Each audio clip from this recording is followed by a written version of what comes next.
नमो बुद्धाय। सर्वप्रथम मेरे गुरुदेव के चरणों में मेरा सादर गौरव नमस्कार हो।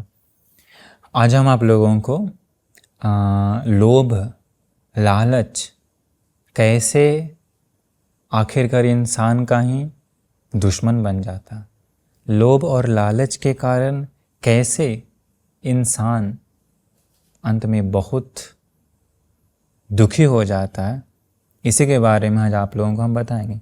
भगवान बुद्ध जी देखिए कितनी सुंदर बात बताएं लोभ के बारे में, लालच के बारे में। यह 3 घटनाएं बताएंगे भगवान बुद्ध जी की बताई हुई।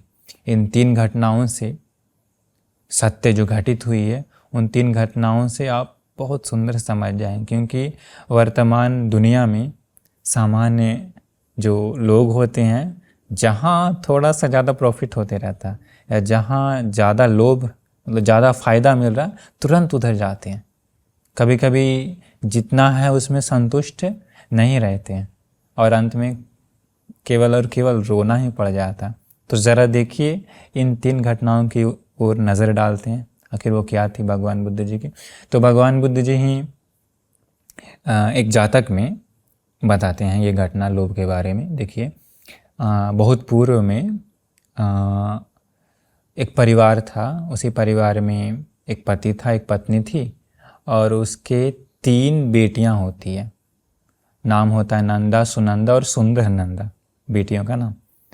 तो हुआ क्या कि उन बेटियों का विवाह होने से पहले ही उसके पिताजी की मृत्यु हो गई। और अमीर परिवार नहीं था, बड़ा ही गरीब परिवार था, साधारण जीवन बिताता था। तो अब जो पैसा कमाने वाला था उसी की मृत्यु होने के बाद उन लोग और दुख में, दर्द में डूब गया। आमदनी का कुछ भी नहीं था जरिया उन लोगों के पास उतना, क्योंकि कुछ ऐसा जॉब नहीं था उन लोगों के पास। तो जिसकी मृत्यु हुई पिता की, उस पिता की मृत्यु होने के पश्चात उसका जन्म हंस के योनि में होता है, हंस का, पर साधारण हंस नहीं, वो हंस स्वर्ण हंस होता है। उस हंस के जो पंख आते हैं ना, बिल्कुल सोना का होता है, सोने का पंख होता है। तो वो उस समय की बहुत पहले की बात है ये। जन्म होने के बाद हंस को अपना पास्ट लाइफ याद आ जाता है कि वो पूर्व जन्म में कहाँ था। तो उसे दिखाई देता है कि हम उस फलाना परिवार में उसका पति और उन लोगों का पिता थे। फिर वो देखता है कि ऐसे हर लोगों को पूर्व जन्म याद नहीं आता, लेकिन उसे किसी किसी को याद आ जाता है, वो बहुत रेयर होता है ऐसा। तो फिर वो देखता है कि उसका परिवार बड़ा ही दुख से रह रहा है। फिर वो सोचता है आखिर कैसे मदद किया जाए उन लोगों को। फिर वह सोचा कि ऐसा है तो मेरे शरीर में सोने का पंख है, तो उस पंख को उन लोगों को देंगे तो उस पंख को उन लोग बेच करके पैसा कमा करके उन लोग सुख से जीवन बिता सकता है। ऐसे दया मन से उस हंस ने क्या कि एक दिन उसी घर के अंदर आके घर के पीछे बैठा हुआ था। तो घर की जो मम्मी थी और 3 बेटियां थी, वो लोग देखा। फिर उन लोग उसके पास जाके बोलता है कि आप कौन है? तो वो कहता है कि हम तुम लोगों का पिता और तुम्हारा स्वामी है। मर करके हमारा जन्म सोने का हंस में हुआ, अभी हमारा पंख सोने का है। तो मुझे तुम लोगों पर दया आई है, इसलिए मैं तुम लोगों को मदद करूँगा। अभी तुम लोगों को उतना दुख से मेहनत करने का कोई ज़रूरत नहीं है। हम एक एक पंख देंगे, उसी पंख को तुम लोग बेच देना और बेच करके आराम से जीवन यापन करना। ऐसा बोल करके वो हंस और कोई नहीं, बोधिसत्व होते हैं, एक पंख गिरा देता है। तो वो लोग उसी पंख को बेच करके फिर उसी से आराम से जीवन, क्योंकि सोना का पंख है ना। तो अभी वो समय समय पर वो हंस आता है और एक एक पंख दे करके चला जाता है। अभी धीरे धीरे धीरे धीरे क्या हुआ, इन लोग पूरा अमीर बन गया। क्यों? सोना का पंख है ना, बहुत अमीर बन गया, एकदम पूरा घर में फर्स्ट क्लास घर बना लिया इन लोग। पर वो हमेशा आते गया, उसके मन में दया थी ना। पर देखिए ज़्यादा लोभ होने के कारण कैसे उसी का विनाश का कारण बन जाता है, उसी का दुख का कारण बन जाता है। एक दिन वो उसकी माँ, उसकी जो पत्नी थी और उन लोगों की माँ थी, वो बोलती है उन बच्चों से कि अरे बेटी, जानवरों पर भरोसा नहीं किया जा सकता, कब उसका मन बदल जाए पता नहीं। हम लोगों को हमेशा केवल एक एक पंख ही देता है। हमारा प्लान तो ऐसा है बेटी कि अगली बार जब वो आएगा ना, सारा पंख एक ही बार में उखाड़ लेते हैं। मतलब शरीर में जितना भी सोना का पंख है सब एक ही बार में ले लेते हैं। एक एक लेने से क्या, अभी क्या हुआ देखिए, अभी जितना मिल रहा था उसमें संतुष्ट नहीं हुई वो उसकी पत्नी। अभी देखिए भाई, लोभ का होता है ना, लोभ बढ़ गया कि हमको सब एक ही बार में चाहिए। कोई सब्र नहीं, कोई सहनशीलता नहीं, कोई दया करुणा नहीं। ऐसा वो बोलती है माँ अपनी बेटियों से। तो बेटी कहती, कह रही माँ, वो हम लोगों का पिताजी है ना, अगर पंख कवाड़ेंगे तो दर्द तो देगा ना, तो दर्द अच्छा नहीं है, तो इसलिए माँ पिताजी को दर्द होगा, ऐसा नहीं करना चाहिए। नहीं नहीं नहीं, हम करेंगे, हमको सारा सोने का पंख एक ही बार में चाहिए। अगली बार जब वो आता है तो ये पत्नी जो है प्यार से बुलाती कि अरे थोड़ा पास में आओ, थोड़ा सा तुम्हें छूने का मन है, ऐसा प्यार से बुलाती है। वो आता है, ये क्या करती, जोर से दबोच लेती है। दबोच करके जितना पंख था सोने का, सारा पंख को सब कवाड़ लेती है। सारा पंख कवाड़ते के साथ वो उस हंस के इच्छा के बिना वैसा की थी ना, हंस की इच्छा के बिना ऐसा करने के कारण दुर्भाग्यवश क्या हुआ कि वो सारे सोने का पंख जो था बगुला के पंख की तरह सफ़ेद कलर में बदल गया। सारा सोना का पंख बगुला का पंख के समान हो गया। अभी वो सारा पंख कवाड़ने के बाद हुआ क्या कि उस हंस को वापस उड़ भी नहीं सकता है। पंख नहीं तो उड़ेगा कैसे? पक्षी का पंख ही नहीं है तो कैसे उड़ेगा वो? हंस का पंख नहीं तो उड़ के नहीं जा पाया। तो उसकी माँ ने क्या किया कि उसको रहने के लिए जगह दे दिया, खाना पीना दिया। लेकिन अगली बार पंख आए भी तो उसके बाद सोने का पंख नहीं आया उस हंस का, सफ़ेद पंख आए। सारे पंख आने के बाद वो उड़ करके हंस चला गया। अभी इन लोग हाथ पर हाथ धरे, जितना सब सोना का पंख था सब क्या हुआ, सब बदल गया। तो देखिए क्या हुआ, लोभ के कारण, अत्यधिक लोभ के कारण।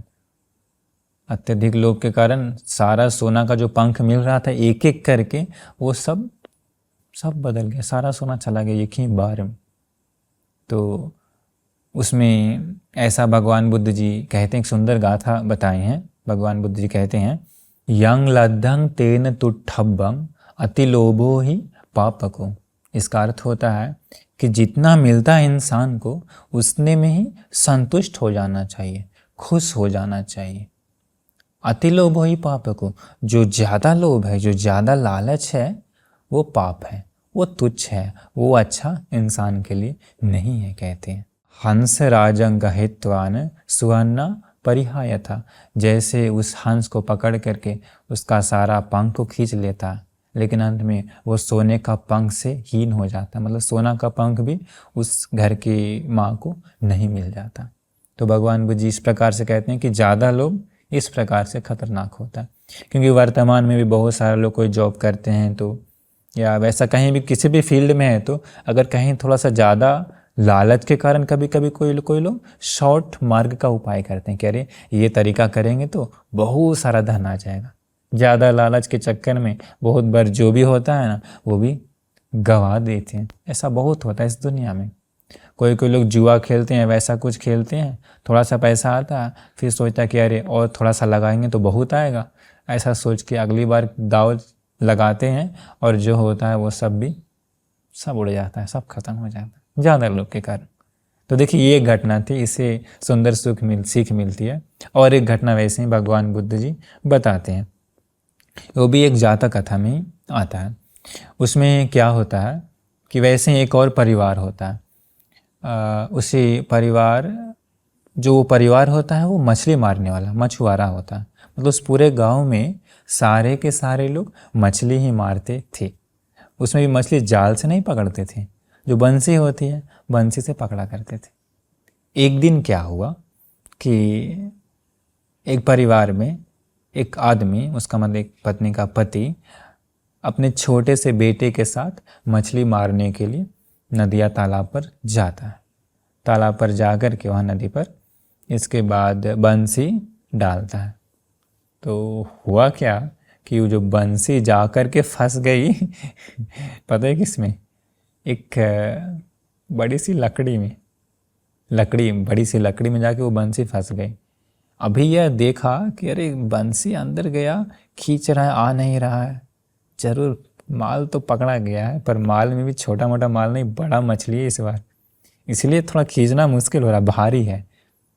मन में तुरंत लोभ आ जाते। यही है, देखिए जीवन में कहीं थोड़ा सा मिलना चाहिए, तुरंत लोभ बढ़ जाता है, लोगों का लालच तुरंत आती है। यही खतरा।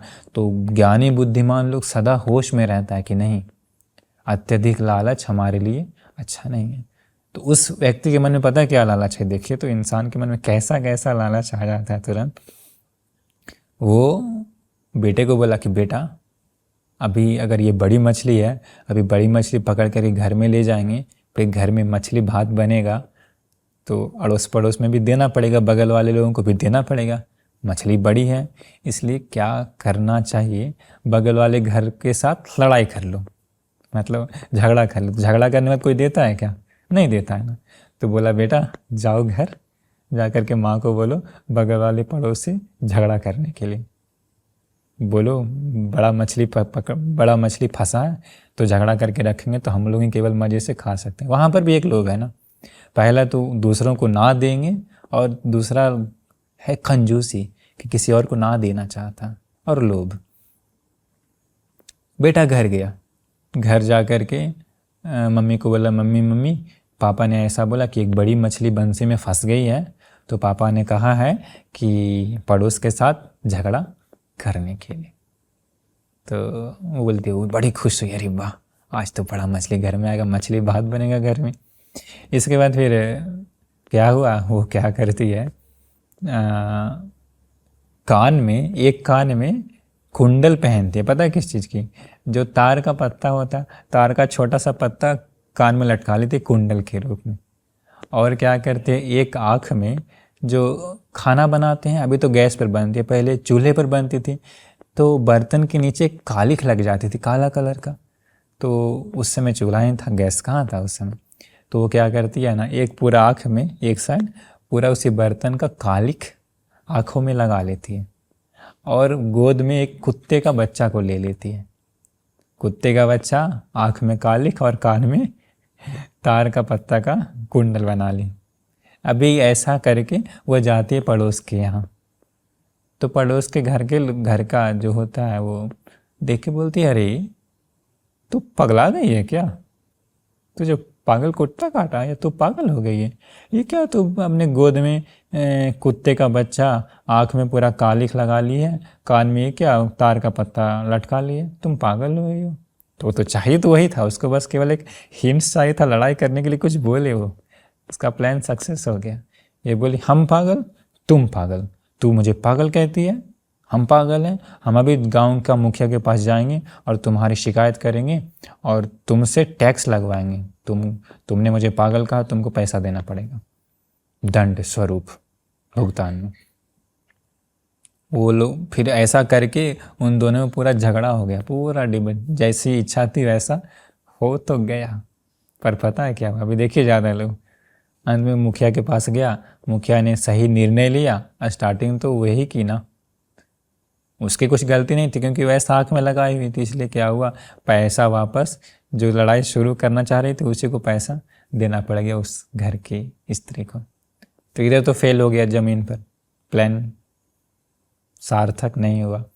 अभी जो मछली पकड़, बंसी में मछली पकड़ फंस गई थी, असली में मछली नहीं वो लकड़ी फंसी थी, वो खींच रहा आ नहीं रहा, और ट्राई किया नहीं आ रहा, सोचा और ज़्यादा कस के खींचेंगे तो बंसी का धागा टूट जाएगा। उसने क्या किया, मछली भागे ना ऐसा सोच करके अपना कपड़ा खोला, कपड़ा खोल करके कूद गया सीधा पानी में कूद करके, क्योंकि तुरंत होश नहीं था और अचानक से कूदा कि मछली कहीं भाग न जाए जहाँ पर बंसी फंसी हुई थी। और वहाँ पर अचानक से कूदने के कारण पता क्या थी, तो मछली नहीं ना थी, क्या लकड़ी का कोना दोनों आँखों में लग गया, दोनों आँख गया, पता है क्या, फूट, आँखों से खून की धारा बहने लगी। उसी बीच क्या हुआ, कुछ चोर लोग उधर से जा रहे थे, देखे कपड़ा रखा हुआ, उस समय का चोर लोग कपड़ा भी उठा लिया करते थे, ऐसा था उस समय का युग। उसमें कपड़े कम हुआ करते होंगे, तो इसलिए चोर लोग कपड़ा को भी लेके भाग जाता था। अभी कपड़ा भी ले गया चोर लोग, उठा के लेके चला गया। इसके बाद मछली के चक्कर में इसकी दोनों आंखें भी चली गई। अभी अपने आँखों को नहीं, अपने हाथों को आँख पर रख करके आँख बंद करके अभी बाहर आया कपड़ा ढूंढने। दिखता भी नहीं है, कपड़ा ढूंढ रहा है लेकिन कपड़ा भी नहीं है, कपड़ा भी नहीं है। वृक्ष, बगल में एक वृक्ष था, उसी वृक्ष में एक देवता था, वही थे बोधिसत्व, भगवान बुद्ध का पिछला जन्म। वो कहते हैं, ऐसी गाथाएं कहते हैं कि इस इंसान का लोभ का जरा वो तो देखो, हैसियत तो देखो, इतना लोभ कर लिया ये इंसान। इस लोभ के चक्कर में पानी में मछली भी नहीं मिली, आँख भी चला गया, कपड़े भी चोर उठा करके लेकर के चले गए। उधर घर में प्लान बनाया था झगड़ा करने का, झगड़ा भी की, लेकिन पैसा घर से ही आखिर चला गया। ये दोनों जगह से हीन हो गया, दोनों जगह से इसे अलाभ ही हो गया। कैसे अलाभ हुआ? लोभ के चक्कर में, अत्यधिक लालच के चक्कर में, अत्यधिक लालच के चक्कर में कितना बड़ा विनाश हो गया। लालच के कारण, लालच ही इसका शत्रु बन गया एक तरह से। लालच के कारण ही क्या हो गया? आंखें भी चली गई। सब, आँख कितना इम्पोर्टेंट है। अभी वो बेचारा कैसे कैसे घर गया होगा। तो देखिए लालच से कहाँ चला जाता, कहाँ से कहाँ। तो ये बहुत बड़ी सीख है इस जीवन में, क्योंकि नहीं तो ज़्यादा लोभ के कारण, ज़्यादा लालच के कारण इंसान को बहुत भुगतना पड़ता। अंत में केवल और केवल पश्चाताप ही बच जाता, खुशियाँ तो कभी नहीं मिलती। स्टार्टिंग में कभी कभी लालच के कारण लोग खुश हो जाते, लेकिन आगे पक्का दुख का कारण ही बन जाता है वो लालच।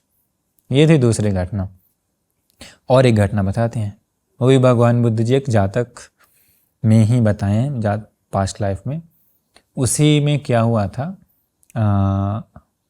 बोधिसत्व ही थे वो। एक क्या उसको बोलते हैं, फॉक्स या जैकल बोल दें, क्योंकि वो सियार या लोमड़ी दोनों एक ही, सियार ही समझ लीजिए, सियार ही था। और सियार क्या हुआ, एक दिन खाने की खोज में इधर उधर भटक रहा था जंगल में। तो जंगल में भटकते समय क्या हुआ, एक हाथी, एक बड़ा सा हाथी मरा हुआ था। और मरा हुआ तो था, किंतु कई दिन बीत चुके थे। तो कई दिन बीत जाने के कारण क्या हुआ था, थोड़ा सा हाथी का जो बॉडी था ना, वो थोड़ा सा कठोर, रफ हो गया था। ऐसे हाथी की बॉडी कभी टच किए हैं? टच करके कभी पेट या सूंड को छू करके देखिए कितना हार्ड रहता है। तो वो तो बड़ा ही खुश हुआ, अरे वाह मुझे तो खजाना मिल गया। उस यार देख करके पहले तो खूब हंसा, डांस किया अकेले अकेले, डांस करके खूब खुश होकर के खूब मज़ा से गाना भी गा लिया। वो गा करके अभी गया, हमको तो खजाना मिल गया खाने की। अभी वो गया, गाना गाते गाते कूदते कूदते गया और हाथी का जो सूंड था, सूंड को काटा खाने के लिए। तो सूंड को काटा तो इतना हार्ड लगा, ऐसा प्रतीत हुआ मानो कोई हल है। हल मतलब कि जो हल जोतते हैं किसान लोग खेत में, वैसा। फिर वो क्या करता है, सक्सेस नहीं हुआ, काटा नहीं, वो पेट को काटा। पेट को काटने के बाद ऐसा लगा जैसे पुराने ज़माना में लोग चावल को कहाँ एकत्रित करते, कोठी हुआ करती थी पुराने घरों में। अभी तो ऐसा नहीं होता, अभी भी गांव में शायद हुआ करती होगी। तो ऐसा लगा जैसे वो कोठी को काटा, सक्सेस नहीं हुआ। पूंछ को काटा खाने के लिए, ऐसा लगा जैसे उखली को कूटने के लिए जो होता है ना, ऐसा उसको फील हुआ। पैर को काटा खाने के लिए, पैर को काटने के बाद ऐसा फील हुआ जैसे कोई खंबा को, स्तंभ को काटा, नहीं काटा। ट्राई किया इधर तो बेचारा बड़ा थक गया, अरे इतना सोच अच्छा खजाना पर खा नहीं सकते, इतना हार्ड है मांस हाथी का, फिर क्या किया जाए। फिर वैसे ट्राई करते करते पता है कहाँ गया, पीछे मतलब हाथी जहाँ से टॉयलेट करता, पखाना करता, वो तो वहाँ पर गया, वहाँ पर काटा। वहाँ पर काटने के बाद एकदम बटर जैसा, मलाई जैसा उसको फील हुआ। क्यों? वहाँ पर का मांस जो था, स्किन जो, वो सॉफ्ट था।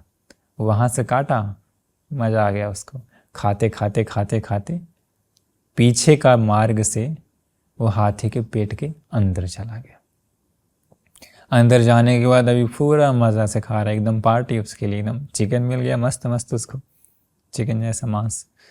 अभी अंदर जा कर के जब प्यास लगती है तो हाथी का खून पी लेता है पेट के अंदर से, और भूख लगता है तो मांस खा लेता है, और अंदर का जो कलेजा है और जो दिल है और जो भी फेवरेट सॉफ्ट सॉफ्ट मांस था सब मज़ा से पूरा खा लिया। अभी देखिए लोभ कैसा होता है, लोभ के कारण, अभी ज़्यादा लोभ के कारण वो क्या से कहाँ पहुँचने वाला है, अभी देखिए आगे घटना घटित कैसे होती है। इसके बाद अभी अंदर गया, अभी भूख लगने पर खाता है, प्यास लगने पर खून पीता, और वहीं पर मस्ती से सोए रहता है। अभी सोचता है अरे अब हमको घर भी मिल गया, ये अंदर में घर भी है, एक तरह से घर भी है, खाना भी है, पीना भी है, सोना है, और क्या चाहिए, और क्या चाहिए मुझे। ऐसे करके वो उसी में मज़ा से डूबे रहता था। कुछ दिन हुआ, कुछ दिन बीतने के बाद गर्मी बढ़ी, गर्मी बढ़ने के बाद हुआ क्या, हाथी का जो शरीर था वो और सिकुड़ गया, क्योंकि डेड बॉडी है ना तो और सिकुड़ेगा ना। सिकुड़ने के कारण जो पीछे का द्वार था जिधर से आया था वो अंदर, मतलब शरीर के अंदर प्रवेश किया था, द्वार हो गया बंद, बंद हो गया। अंदर का जो खून था वो खून भी गया सूख, और जो सॉफ्ट मांस था वो सब भी खत्म हो गया। अंदर पूरा का पूरा अंधकार, नरक के समान। लोकांतरिक नाम का एक नरक होता है जहाँ केवल अंधकार ही अंधकार होता है, एकदम अंधकार, वैसा अंधकार हो गया अंदर। और अभी वो पूरा डर गया, इधर मार रहा है उधर मार रहा है, पूरा चारों तरफ ट्राई किया, पूरा मार रहा है, किस लिए, बाहर निकलने के लिए। अंदर चिपचिपा था, सारे के सारे रूम भी उसके उखड़ गए, तड़प तड़प रहा है अंदर, मृत्यु का भय उसे आ गया, अरे कहाँ फंस गए हम, कहाँ फंस गए। अभी देखिए लोभ के कारण ही ना हुआ, अभी वो आई से यार जो मिलता था उसे मैं खा करके संतुष्ट रहता तो बाहर आराम से कोई दिक्कत होता, अभी लोभ के कारण अपना ही विनाश, जेल में फंस गया। वो कौन सा जेल है, हाथी का पेट के अंदर। सोचिए तो, कभी वो सपने में भी सोचा होगा वो शेर कि मुझे ऐसा हो जाएगा, फंसना पड़ जाएगा।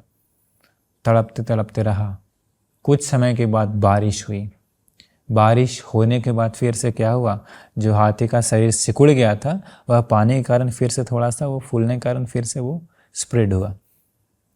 स्प्रेड होने के बाद जो पीछे का द्वार था, गुद मार्ग, जो पखाना का मार्ग था पीछे से, वो जिस से वो अंदर आया था खाते खाते, थोड़ा सा वो खुल गया वो रास्ता, और बाहर का प्रकाश अंदर आया है।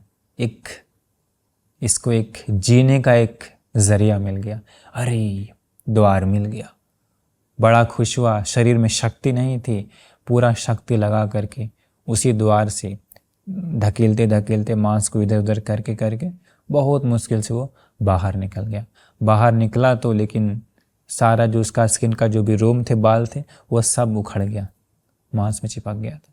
अभी बाहर आके सीधा दूर आया, दूर आके अपने शरीर को देखा, सियार नहीं दिख रहा है, कुछ और ही दिख रहा है। क्यों, शरीर पर एक भी बाल नहीं थे, बाल नहीं थे।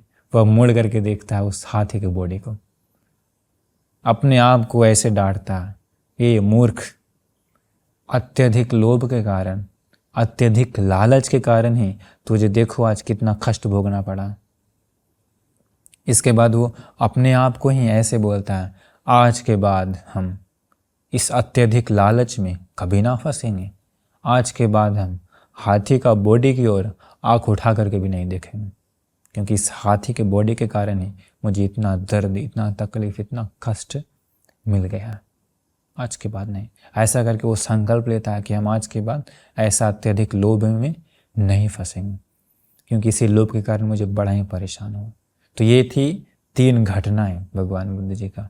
एक हंस का घटना बताएं, एक मछली के चक्कर में आँख चला गया उसकी घटना बताएं, और इसकी ये तीनों ज़्यादा कथाओं में है।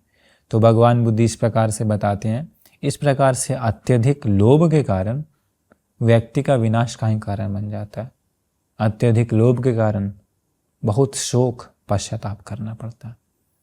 तो वर्तमान दुनिया में भी कभी कभी पैसे कमाने के चक्कर में, शॉर्टकट तरीका अपनाने के चक्कर में कि इधर से ज़्यादा लाभ हो जाएगा, अंत में अपनी हानि ही कर लेते हैं, हानि ही कर लेते हैं।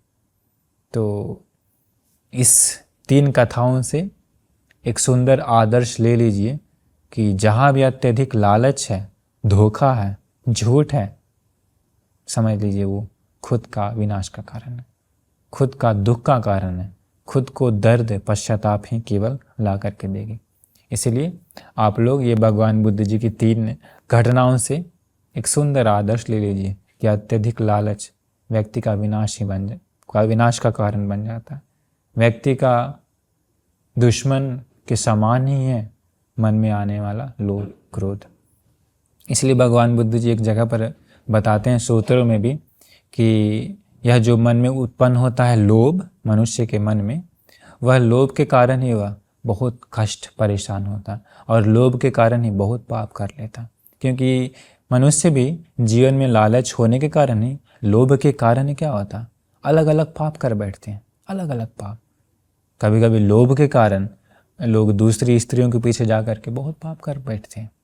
स्त्रियां हैं तो पुरुषों के पीछे जा कर के बहुत का पाप कर बैठते हैं और बाद में फिर इस जीवन में भी पश्चाताप, इस जीवन में भी दुख और मृत्यु उपरांत दुर्गति में जन्म लेना पड़ता और कितने सालों तक, लाखों लाख सालों तक दर्द ही दुख ही भोगना पड़ेगा।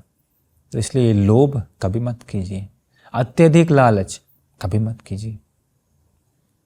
संकल्प ले लीजिए कि हम कभी भी अत्यधिक लालच का शिकार कभी नहीं होंगे। जितना है उसमें ही संतुष्ट हो जाएंगे। नहीं तो साधारण बहुत लोग क्या होता है, घर में जितना है उतने में संतुष्ट ना हो करके अत्यधिक लालच करते हैं और बाद में अलग अलग पाप कर बैठते हैं। ये बोलते समय में एक और घटना याद आ गई, जाता की कहानी है। वैसे एक पति पत्नी थे, गरीब था, बहुत गरीब था।